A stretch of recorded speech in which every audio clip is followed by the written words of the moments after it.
Conección, en nuestra sección de salud. Queremos, como siempre, ir abordando temas interesantes para nuestra audiencia y para la opinión pública. Y en este caso nos vamos a quedar con tratamientos a algo que tal vez muchos no conocen por su nombre, pero que de alguna manera lo saben por algún conocido o por los efectos que produce en particularmente la relación social. ¿Cuántas veces nos tocó que una persona y sentimos que tiene la mano sudada, transpirada, más de lo habitual? Eso nos motiva también a conocer un poco más respecto a la hipohidrosis. Esto se diagnostica cuando un paciente presenta durante más de 6 meses una sudoración excesiva de forma frecuente. Queremos conocer un poco más respecto a al tratamiento, pero obviamente también a no sé si llamarlo enfermedad, condición. Ya lo estaremos conversando con el doctor Rubén Valenzuela, jefe de cirugía de tórax del Hospital San Juan de Dios. Doctor, gracias por acompañarnos esta mañana en Punto de Conexión. Hola, buenos días. Muchas gracias por la invitación. Bueno, primero que todo, entrar en el detalle respecto a esta enfermedad. ¿Cómo lo podemos catalogar? Porque de repente también hay que ser bien precisos con los términos. Sí, francamente es una enfermedad. Ya. De hecho, causa bastante deterioro de la calidad de vida, fundamentalmente de las personas que lo sufren. Son personas que en general tienden a retraerse del medio social porque les genera angustia, les genera preocupación, entorpece las relaciones interpersonales y finalmente el paciente termina consultando básicamente por eso, incluso más que por la sudoración misma. ¿Qué factores van gatillando una hiperhidrosis? ¿Hay también un factor de ansiedad, hay un factor nervioso a la hora de pensar en esta enfermedad? La causa propiamente tal no es la ansiedad. Ya. La ansiedad es un gatillante de sudoración, como en cualquier persona normal. Sí, normal. Exactamente, es una respuesta del organismo a una situación incómoda. Claro. Pero la hiperhidrosis va más allá de eso. La hiperhidrosis es un contexto en el que el paciente suda fuera de lo habitual, en cantidad excesiva, en situaciones donde no se espera que uno sude en forma excesiva. Incluso cuando no hace calor, o no hay una situación descompensante. Y eso se puede ver en situación de la vida diaria. Pacientes que van a escribir y las manos o las axilas incluso causan que mojen las hojas, tengan que cambiarse ropa en forma reiterada varias veces al día, y eso es lo que finalmente va causando todo el problema social. Las manos son uno de tal vez las formas en las cuales podemos saber que una persona tiene una sudoración excesiva, pero tú ya mencionabas axilas, otra de las formas en las cuales se manifiesta esta enfermedad. ¿De qué otras formas? Sí, mire, primero hay que diferenciar dos tipos de hiperhidrosis. La primaria, que generalmente es localizada, y dentro de esas localizaciones lo más frecuente es las manos y las axilas, pero también se puede manifestar en la cara o en la región craneofacial completa. Y ahí también es bastante notorio cuando es muy empieza... notorio. Y lo otro es en los pies. ¿Ya? Y una enfermedad secundaria que generalmente se relaciona con otras enfermedades, generalmente hormonales, que eso vamos a ver que no es una enfermedad absolutamente distinta, que no tiene que ver con esta de lo que estamos hablando ahora. En cuanto al origen, ya descartábamos el aspecto más nervioso o ansioso, porque eso va a acompañar, eso le ocurre al común de las personas cuando están en estas situaciones. ¿Se ha podido identificar el origen de esta enfermedad? No está muy claro cuál es la causa primaria, pero sí hay una asociación familiar bien importante. Por lo tanto, uno pudiese decir que debe tener un contexto genético bien importante. Lo que pasa es que no está clarificado del todo aún. Otro tema que también sería interesante dilucidar contigo, Rubén, tiene que ver con las características también de esta sudoración. ¿Esto viene acompañado también con olor, por ejemplo? Sí, es una pregunta bien frecuente. Habitualmente no. La sudoración en general, existen dos tipos de glándulas que causan la sudoración. Unas de ellas son las que están dispersas en la mayor parte del cuerpo, que no causan mal olor, y otras que son principalmente en la axila, que sí la causan, y que no responden al mismo mecanismo. Perfecto. Por lo tanto, suele ser sin mal olor. O sea, y dependiendo también donde se focalice también esta sudoración. Sí. Lo otro también que sería pertinente saber es repercusiones que trae también esta sudoración. De repente a nivel cutáneo puede traer alguna complicación el tener mayor sudoración. Sí. ¿Ocurre eso en forma complementaria? En general en las manos y en las axilas sí pueden haber efectos secundarios de la sudoración misma.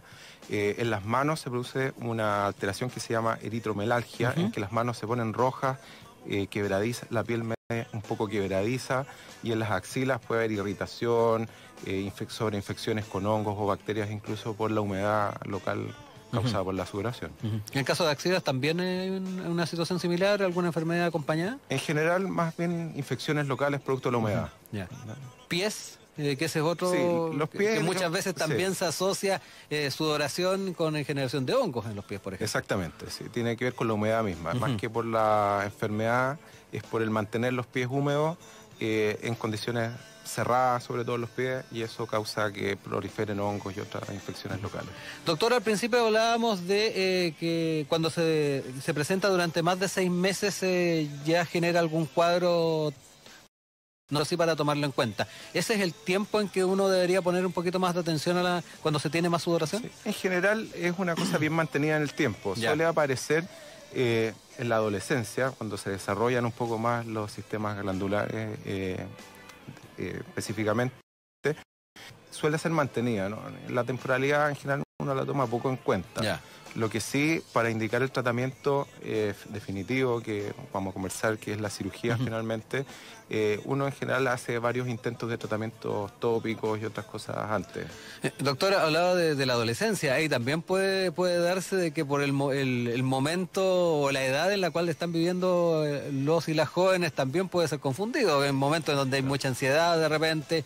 Exactamente, de hecho, incluso entre los mismos médicos, el diagnóstico es bien difícil, porque primero es una condición benigna, por lo tanto no se toma mucho en cuenta, se considera normal, se le echa la culpa a la ansiedad. Exacto, los momentos de cambios que están viviendo también. Entonces muchas veces los mismos médicos no la diagnostican.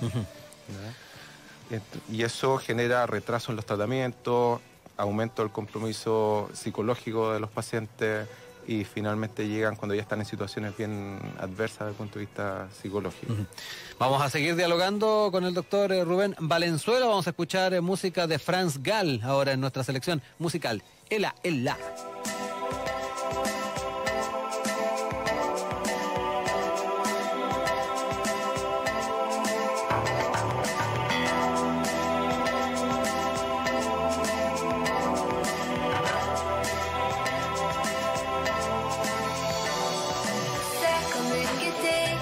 Sourire, quelque chose dans la voix qui paraît nous dire viens, qui nous fait sentir étrangement bien. C'est comme toute l'histoire du peuple noir qui se balance entre l'amour et les espoirs. Quelque chose qui danse en toi. Si tu l'as, tu l'as.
Mettre entre les mains, montre ton rire ou ton chagrin.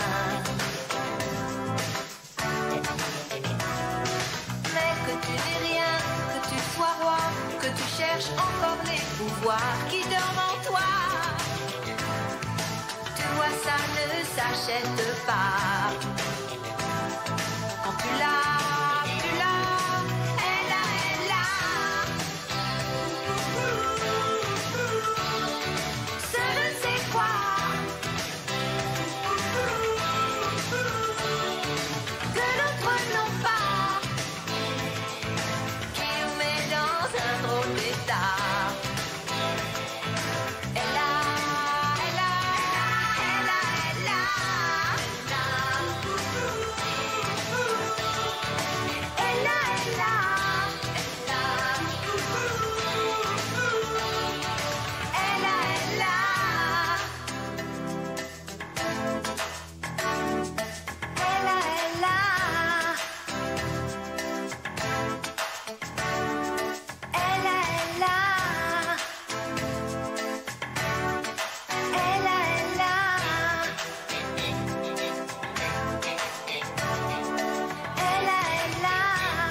toi.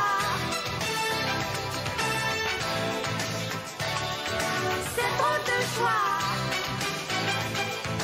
Ce nom du ciel qui la rend belle.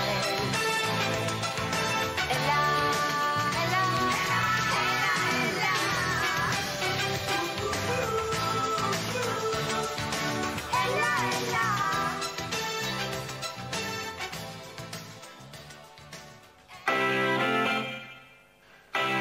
Son las 9:47, estamos en punto de conexión con ustedes, como siempre, por la 94.5 en FM. También nos ven en el canal 48.1 Santiago Televisión. Y hoy día estamos hablando de la hiperhidrosis, esta sudoración excesiva que se da en cierta cantidad de la población, junto al doctor Rubén Valenzuela, jefe de cirugía de tórax del Hospital San Juan de Dios.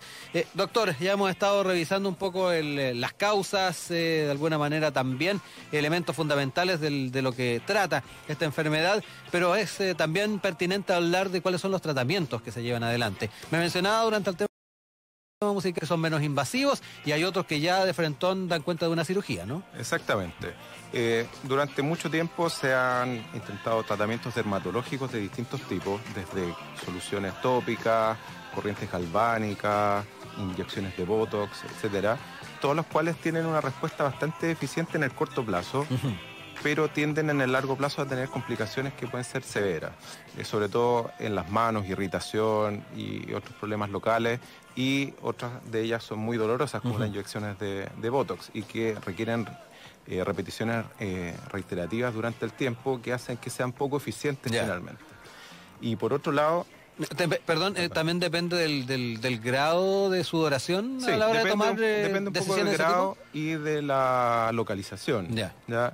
Se sabe que el Botox, por ejemplo, que es una de las terapias eficientes desde el punto de vista local, en las manos es una cosa terriblemente dolorosa que requiere inyecciones, múltiples inyecciones en las zonas de sudoración, y que finalmente requiere repetirse cada 3 o 6 meses dependiendo de cada paciente, son de alto costo y no deja de tener algunas complicaciones locales, sobre todo infecciones, irritación, etcétera. Y por otro lado tenemos el único tratamiento que ha demostrado en el largo plazo eliminar completamente el problema es la cirugía. Ya. ¿Ya? Que por lo tanto, generalmente uno intenta hacer un tratamiento local inicialmente para controlarlo, sobre todo cuando es de baja cuantía la sudoración. Finalmente termina indicando la cirugía para dar una solución definitiva al paciente. Antes de ir al detalle de la cirugía, ¿cuán exitosos son los tratamientos menos invasivos? Son muy pocos. Si uno lo toma en el corto plazo, ¿Ya? o sea, por ejemplo, tú tienes un evento y te haces el tratamiento hoy día, Ya. te dura hoy día y mañana. Ya. Salvo el Botox, que puede durar 3 meses. Ya.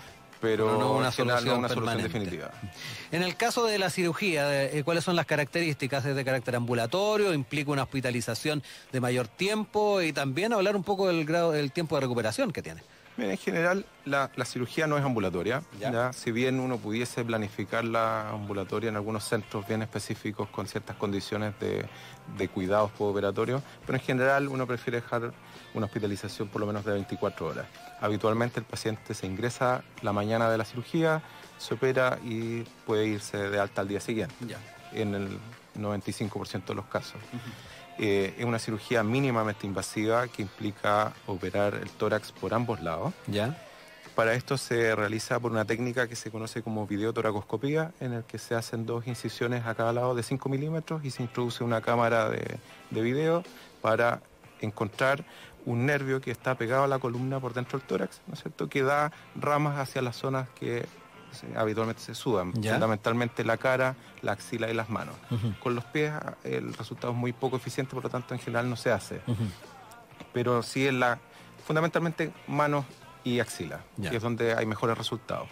Y esta cirugía consiste en cortar este nervio en la zona específica para el área que uno necesita controlar, y esa cirugía puede tomar fácilmente 40 minutos. Ya. Es breve. La suma total del tiempo quirúrgico, y habitualmente al día siguiente se pueden ir de alta en muy buenas condiciones generales, un dolor muy bien tolerado en general, mínimo, y son pacientes que están en condiciones de volver al trabajo en promedio dentro de la primera semana. Ya. En cuanto al éxito de lo que son estas intervenciones, estas cirugías, ¿también se tiene un porcentaje respecto a pacientes que se han visto plenamente satisfechos después de la...? Sí, eso está bastante estudiado y en general la satisfacción de los pacientes supera el 90%. Ya, alta. Es muy alta. Y por el contrario, si uno lo analiza en cuanto a la gente que se arrepiente de haberse operado, es muy bajo, no es más allá del 3% de los pacientes que se arrepienten. Y se arrepienten básicamente porque como esta sudoración es un mecanismo corporal para perder calor, Sí.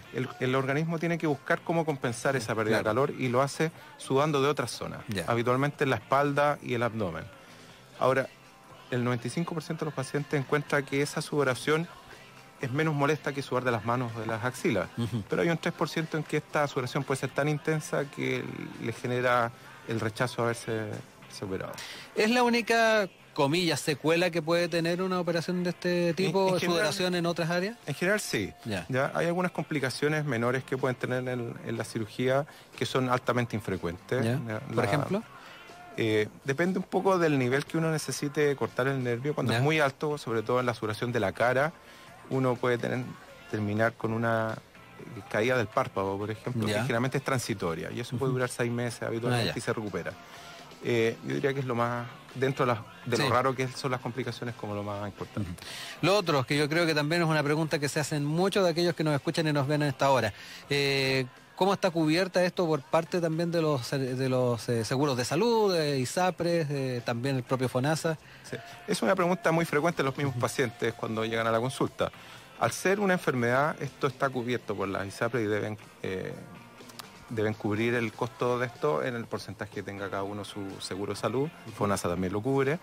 Y lo que sí en general se pide que haya un tratamiento previo, o sea, que se haya tratado de controlar la enfermedad con tratamientos tópicos para asegurar que esto es efectivamente una enfermedad. Es necesario y no es una cirugía cosmética, ¿ya? Porque está definida como una enfermedad. Lo último, doctor, este tipo de cirugías y tratamientos se hacen en forma amplia en distintos establecimientos de salud de la capital y del país. Sí, es una cirugía ampliamente difundida en el país. Se hace de manera rutinaria. En algunos centros se operan cerca de 30 o 40 pacientes al mes de esta enfermedad. Evidentemente en los hospitales públicos esto baja un poco por el tema de patologías un poco más graves o más severas que disminuyen la derivación de este tipo de pacientes, pero también se hace. Nosotros en el San Juan de Dios operamos bastante de estos pacientes, no tan frecuentemente, pero sí lo hacemos. Y en las instituciones privadas esto sí es un poco más frecuente que nosotros. Lo último, y más que nada un dato, ¿cómo debe asumir una persona que tiene sudoración, que cree que puede ser un caso de hiperhidrosis el tema de esta enfermedad? Primero, ¿a quién se tiene que consultar? ¿Cuáles son las etapas que tiene que llevar para, obviamente, tratar dentro de lo posible evitar la cirugía? Claro, en general depende un poco del sistema al que uno se atienda, pero lo habitual es que en el sistema privado suelen consultar al dermatólogo inicialmente, donde se les inicia todos estos tratamientos. Esa es el primer paso. Donde se hacen estos tratamientos tópicos en general, y una vez que uno demuestra que no hay una respuesta satisfactoria a esto, generalmente son derivados con el cirujano de tórax. En el sistema público es un poco más complejo el sistema por todos los pasos burocráticos que hay que resolver antes, pero habitualmente pueden ser derivados desde la atención primaria directamente a cirugía de tórax cuando no hay respuesta a los tratamientos locales. Doctor Rubén Valenzuela, jefe de cirugía de tórax del Hospital San Juan de Dios, nos ha acompañado para conocer a aquellos que tal vez no tenían dentro de su acervo el término de la hiperhidrosis, ya lo asocian, ya saben entonces a qué nos referimos y particularmente, y que es lo más interesante, sabemos cuáles son los caminos a seguir si es que esto es una situación recurrente en quienes nos escuchan o nos ven o en algún conocido o pariente. Doctor, muchas gracias por este diálogo acá en Punto de Conexión. Muchas gracias por la invitación. Vamos a ir con música de congreso ahora, en todas las esquinas.